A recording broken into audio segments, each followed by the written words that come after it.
இன்றைய மன்னா. தேவர் நீர் எங்களை சிறுமைப்படுத்தின நாட்களுக்கும் நாங்கள் துன்பத்தை கண்ட வருஷங்களுக்கும் எங்களை மகிழ்ச்சியாக்கும். சங்கீதம் 90வது அதிகாரம் 15ஆம் வசனம். ஜெபம். எங்கள் தேவனாகிய கர்த்தாவே, எங்கள் சிறுமையான நாட்களிலும் துன்பத்தின் காலத்திலும் நாங்கள் மடிந்து போகாமல் உம்முடைய கிருபையினால் எங்களை பலப்படுத்தி இம்மட்டும் நீர் எங்களை நடத்தி வந்ததற்கு ஸ்தோத்திரம். இந்த நாட்களிலும் நீர் எங்களை உம்முடைய மகிழ்ச்சியினால் நிரப்பி நடத்த போகிற உம்முடைய கிருபைகளுக்காக ஸ்தோத்திரம்.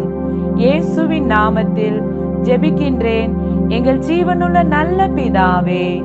ஆமென்.